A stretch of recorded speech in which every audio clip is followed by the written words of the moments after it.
اس نے زمین پر اسباب میں ایسے لوگ پیدا کیے جو رسول اللہ صلی اللہ علیہ وسلم کے سچے جانشین تھے، جو قرآن پاک کے محب تھے، جنہوں نے قرآن پاک کو بالکل اسی طرح اپنی جھولیوں میں ڈالا جیسے شخص بارش کے قطرے، بارش خزاں کے بعد برستی ہے تو اس کو اپنی جھولی میں سمیٹتا ہے۔ یہ تو آپ کے اس جواب ہے کہ اگر اللہ نے حفاظت کا ذمہ لیا تھا تو حضرت عمر رضی اللہ عنہ نے حضرت ابو بکر صدیق سے کیوں کہا کہ قرآن پاک کو جمع کر لیں، کہیں ایسا نہ ہو کہ قرآن ضائع ہو جائے۔ یہ بالکل رزق والی مثال سے آپ کے دعوے کا بطلان ہے۔ دوست تمام سن رہے ہیں، دعویٰ بالکل غلط ہے۔ کہنا ان بھائی صاحب کا کہ انہوں نے قرآن مجید سے امامت امیر المؤمنین علیہ السلام کی نص مانگی ہے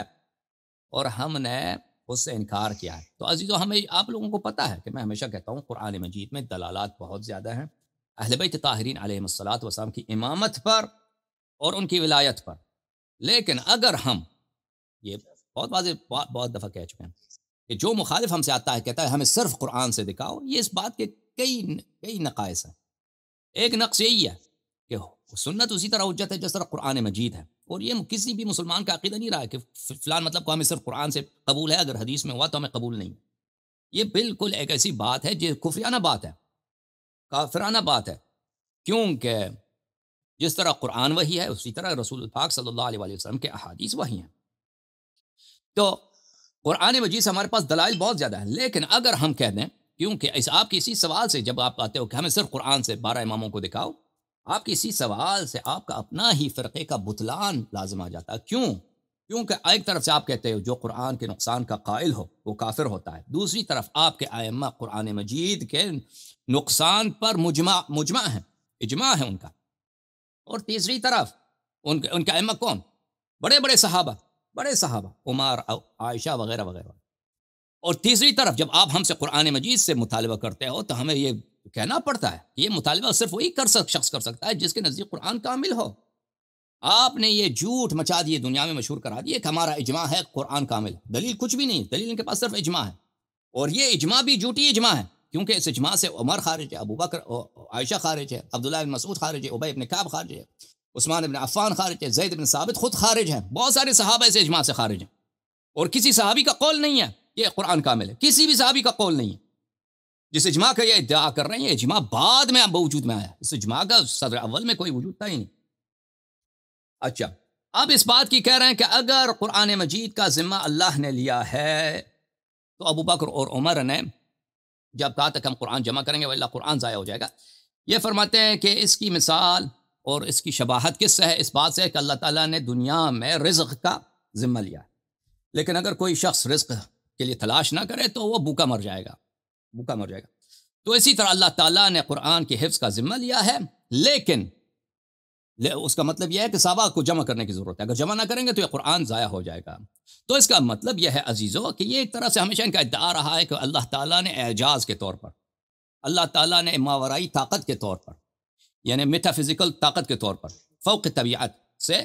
قرآن کو محفوظ رکھے گا، یعنی بشر چاہے اس میں کمی بیشی کرے، قرآن میں کمی بیشی نہیں ہوگی۔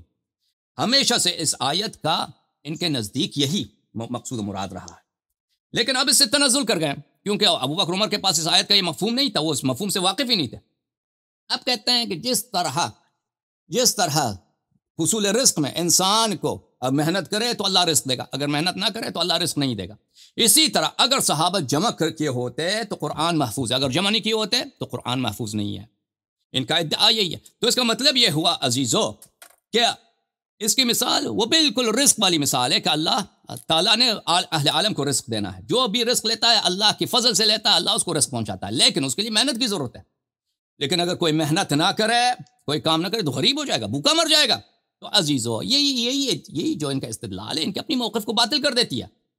کیوں وہ باطل کر دیتی ہے؟ کیونکہ پھر اس کا مطلب ہے کہ اللہ تعالیٰ نے اس طرح جس طرح ان کا موقف ہمیشہ رہا ہے کہ ایک اعجاز کے طور پر، میٹافزیکل طور پر، خارق عادت کے طور پر، کرامت کے طور پر قرآن کی حفاظت کا ذمہ نہیں لیا ہے، قرآن کو چھوڑا ہے کہ مسلمان اس کو جمع کریں۔ اس کا مطلب یہی ہے جیسے اللہ تعالیٰ نے سب اسباب پیدا کیا رزق کے لیے، بھائی بادل بھیجا ہے، وہ سورج پیدا کیا ہے، پانی پیدا کیا، پھر انسان کا کام ہے کہ محنت کرے، کشت کرے، وہ محنت کرے، پھر فصل وہ اٹھائے، یا کوئی بھی پیشہ اس کا محنت کرے۔ تو اسی طرح اللہ تعالیٰ نے حفاظت کا کوئی نہیں، وہ چھوڑ دیا، قرآن نازل کیا اس نے، پھر چھوڑ دیا، پھر حکم بھی نہیں دیا کہ جمع کرو، پھر صحابہ کو فکر آیا، ان کو پیش آیا، اللہ نے کوئی حکم نہیں دیا کہ جمع کرو، رسول صلی اللہ علیہ وسلم نے نہیں فرمایا کہ جمع کرو، صحابہ کو یہ پتہ چلا یہ تو بہت غلط بات ہے، یہ ضائع ہو جائے گا، پھر انہوں نے جمع کیا۔ اب اگر صحابہ نے واقعاً عزیزو دیکھو ادعا کیا ہوتا کہ ہم نے پورا قرآن جمع کیا اور اس میں سے کوئی ہم نے آیت نہیں چھوڑی، اور وہ یہ شہادت نہ دیتے کہ یہ قرآن ناقص ہے، جیسے کہ مثلا عائشہ کا یہ قول میں آپ کو دکھا دیتا ہوں، یہ عائشہ کا قول ان کی اپنی کتابوں میں ہے، میں بہت واضح طور پہ کہ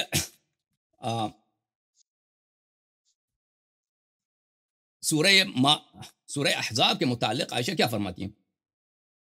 بہت سارے مختلف آیات کے متعلق۔ اچھا ایک منٹ میں آپ کو یہ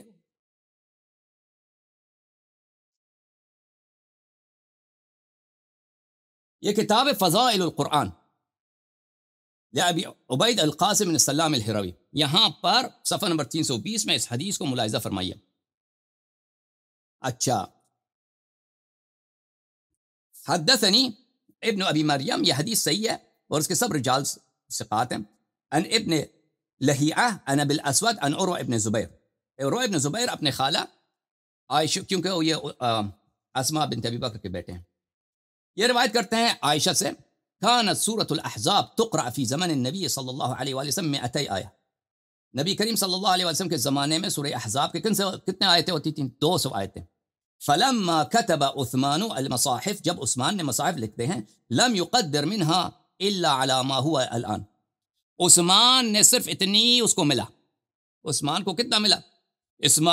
جب عثمان نے مصاحف لکھے ہیں 200 آیتیں تھیں، لیکن جب عثمان نے مصاحف لکھے ہیں بس اس کو اتنا ہی جتنا ابھی ہمارے پاس ہیں اس کو اتنا ہی ملے، اس نے اتنا ہی قرآن میں ڈال دی اس نے، ٹھیک ہے۔ اس طرح روایات بہت زیادہ ہیں۔ تو کہنے کا مقصد یہ ہے کہ جیسے ایک شخص محنت کرتا ہے، اگر محنت کرتا ہے تو اس کو روزی ملتی ہے، محنت نہیں کرتا روزی نہیں ملتی۔ ان کا عقیدہ یہ ہے کہ قرآن اللہ تعالیٰ نے جو ذمہ لیا ہے وہ در حقیقت ذمہ نہیں لیا، اس نے اسباب پیدا کیے ہیں قرآن جمع کرنے کے، پر صحابہ کی ذمہ داری تھی کہ جمع کرتے، اور ان کا ادعا ہے صحابہ نے جمع کیا ہے، صحابہ نے جمع کیا، حالانکہ صحابہ خود کہتے ہیں کہ ہم سے کھو گیا قرآن، صحابہ خود کہتے ہیں قرآن ہم سے کھو گیا، قرآن ہم سے بہت سارے اس کے قرآن کے آیات جو ہیں کھو گئے۔ اچھا تو یہ انہوں نے جو رزق والی مثال دی ہے عزیزو، بالکل انہوں نے ساری اپنی محنتوں پہ اور جتنے ان کے علماء کی محنتیں ہیں ان پہ انہوں نے پانی ڈال دیا ہے، کیونکہ ان کے علماء کا ہمیشہ یہ عقیدہ رہا ہے کہ اللہ تعالیٰ ایک اعجاز کے طور پر، نہ کہ ظاہری اسباب کے طور پر، اعجاز کے طور پر اللہ تعالیٰ قرآن کی حفاظت فرماتا ہے، خارق عادہ ہے یہ قرآن کی حفاظت کی ہے، کوئی کمی بیشی اس میں ہے نہیں، یہ معجزہ ہے، بس ختم بات۔ اب یہ فرماتا ہے کہ نہیں، یہ بالکل رزق کی طرح کہ ظاہری اسباب پہ منحصر ہے، ظاہری اسباب اگر جمع ہوں، صحابہ محنت کریں قرآن کو جمع کریں تو جمع، وإلا یہ قرآن ضائع ہو جائے گا۔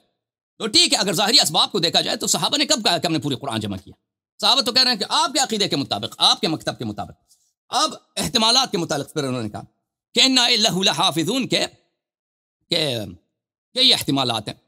اور یہ کہتے ہیں احتمالات میں تضاد نہیں ہے، لہذا یہ سب احتمالات صحیح ہیں۔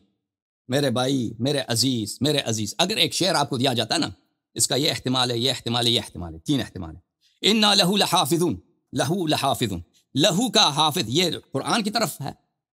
یا رسول صلی اللہ علیہ وسلم کی طرف ہے، یا نبوت کی طرف۔ ماتریدی نے یہ بھی کہا کہ یہ نبوت کی طرف ہے، کہ ہم نبوت کی حفاظت کریں گے۔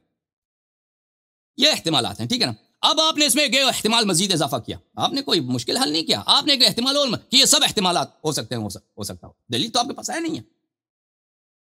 لہو سے کیا، لہو لحافظون سے کیا مراد ہے؟ شیعوں کے نزدیک لہو لحافظون سے مراد امیر المؤمنین علیہ السلام ہے، انا نحن نزلنا الذکر، ذکر سے مراد امیر المؤمنین علیہ السلام، لہو لحافظون امیر المؤمنین علیہ السلام، اس کی نص موجود ہے، حدیث موجود ہے۔ آپ لوگ کہتے ہو انا نحن نزلنا الذکر،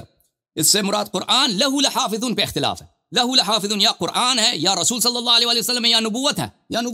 آپ نے ایک اور احتمال اضافہ کیا، کہ سب کے سب مراد ہے، یا آپ نے ایک احتمال اضافہ کیا میرے بھائی، آپ نے احتمال 3 تھے، آپ نے 4 کر دیے۔ یہ اس میں سے آپ نے کوئی مشکل حل نہیں کیا ہے، ٹھیک ہے نا۔ مثلا اگر کوئی شعر ہے، اس کا یہ معنی ہے، یہ معنی ہے، یہ معنی، ٹھیک ہے نا، یہ احتمال یہ ہے، احتمال یہ ہے، احتمال یہ ہے، آپ اس سے ایک چوتھے احتمال لے کے آتے ہیں کہ ہو سکتا ہے کہ سب کے سب مراد ہوں، سب کے یہ ایک آپ نے صرف ہو سکتا ہے، لفظ ہو سکتا ہے ایک اور اضافہ کیا، اور کچھ مشکل حل نہیں کیا آپ نے۔ اچھا، پھر آپ کہتے ہیں کہ اگر ہمارا یہ موقف رہے کہ ہم آیت میں احتمالات کو اگر دیکھیں تو یہ تو احادیث میں بھی آ جاتی ہیں، قرآن کی ہر آیت میں آپ کا یہ پرابلم ہوگا، قرآن کے ہر آیت میں ایشیا مولوی آپ کا یہ مشکل ہوگا کہ قرآن کے ہر آیت میں تو احتمالات ہیں، احادیث میں بھی احتمالات ہیں، تو پھر تو آپ کو پورے قرآن کی دلالت سے ہاتھ اٹھانا پڑے گا اور اسی طرح احادیث سے بھی ہاتھ اٹھانا پڑے گا۔ تو اس کا جواب اچھی طرح سے سن لیجیے عزیزو، کہ قرآن کریم کے اگر کوئی آیت محکم ہے یعنی وہ دلالت بالکل واضح کسی بات پہ کر رہا ہے، لا الہ الا ہو، اللہ کے سوا کوئی اللہ ہے ہی نہیں، اس کی کوئی اور دلالت ہے ہی نہیں بھائی، اس میں کوئی احتمال نہیں ہے، لا الہ الا ہو، اللہ کے سوا کوئی رسول، کوئی اللہ نہیں ہے، اللہ کے سوا کوئی معبود نہیں، اگر اس طرح کوئی دلالت واضح ہے تو یہ تو اس میں احتمال ہے ہی نہیں، ٹھیک ہے نا۔ لیکن اگر بقیہ آیات آ جاتی ہیں جو متشابہات میں سے جس کی دلالت 2 ہیں 3 ہیں 4 مختلف احتمالات ہیں، تو ہمارا موقف یہی ہے کہ جب تک وہاں پہ حدیث معصوم نہ ہو، آل محمد علیہ السلام کے فرمان نہ ہو، تو وہ حدیث متشابہ رہ جاتی، وہ حدیث مختلف احتمالات ہیں، اس کے کسی بھی احتمال کو آپ نہیں لے سکتے، اس میں وہی ہے کہ ما آمن بی من فسر القرآن برائیہ، کہ جو بھی شخص قرآن کی تفسیر اپنی رائے سے اپنی فکر سے کرتا ہے، اس مسئلے اس آیت کی 3-4 احتمالات ہیں، آپ نے کہا یہ احتمال ہے، ہو سکتا ہے کہ اور احتمال ہو جو آپ کے ذہن میں آتا ہی نہیں ہو، تو اللہ نے کوئی اور ارادہ کیا، اللہ نے تو کتاب ہمارے لیے تو نہیں بھیجا ہے نا، نبی صلی اللہ علیہ وسلم کو معلم بنا کر بھیجا ہے، ڈائریکٹلی ہم تک تو نہیں بھیجا ہے، بولا معلم سے لے لو، تو اس لیے شیعوں کا موقف یہی ہے کہ ظاہر قرآن حجت نہیں ہے، شیعوں کا موقف قدیم ایام سے یہ ظاہر قرآن حجت نہیں ہے، مگر یہ کہ اس کے ساتھ نص موجود ہو، وہ نص بھی صریح الدلالہ ہو، نص محکم ہو، آپ کے پاس تو نص ہے نہیں، آپ رہ گئے اور مفسرین کے اقوالات احتمالات، تو آپ نے تو یہی کرنا کہ جہاں جو مرضی جہاں پر بھی جو احتمال آپ کو پسند آئے اس کو قبول کر لیں، اور جو احتمال پسند آئے اس کو رد کر لیں۔ ہمارے نزدیک نام احتمالات کو قبول کرتے ہیں نہ رد کرتے ہیں، اگر اس آیت کے ذیل میں کوئی حدیث ہے اور وہ حدیث بھی واضح الدلالہ ہے تو تفسیر وہی ہے۔ اب احادیث کے متعلق، احادیث میں بھی تو احتمالات ہیں، بالکل احادیث میں بھی احتمالات ہیں، اگر حدیث کسی معنی میں محکم ہے، دلالت کر رہا ہے واضح طور پر، تو وہی معنی ہے۔ اگر کوئی حدیث آ جاتا ہے ہمارے پاس رسول اللہ صلی اللہ علیہ وسلم سے یا اہل بیت اطہرین علیہ السلام کے، جس کا معنی ہمارے لیے واضح نہیں ہے، اس کے 2-3 مختلف معنی ہو سکتے ہیں، تو وہ حدیث متشابہ ہے، تو وہ بالکل اس میں بالکل یہ ایمانداری والی بات ہے۔ کوئی بھی شخص آپ سے کوئی جملہ کہے کہ آپ کسی اخبار میں کوئی جملہ پڑھیں، کوئی استاد سے کوئی جملہ سنیں، کوئی تاریخ کا کوئی واقعہ پڑھیں، کوئی قانون مثلا پاکستانی قانون ہے اس میں، پاکستانی آئین ہے اس میں ایک جملہ پڑھیں کہ اس کے 2-3 معنی ہو سکتے ہیں، تو اگر آپ کے پاس دلیل ہے کہ فلان معنی مراد ہے تو وہی معنی مراد، اگر دلیل نہیں ہے تو پھر آپ وہاں پہ آپ کو توقف کرنا پڑے گا، آپ کہیں گے کہ آپ کو کوئی نہیں معلوم،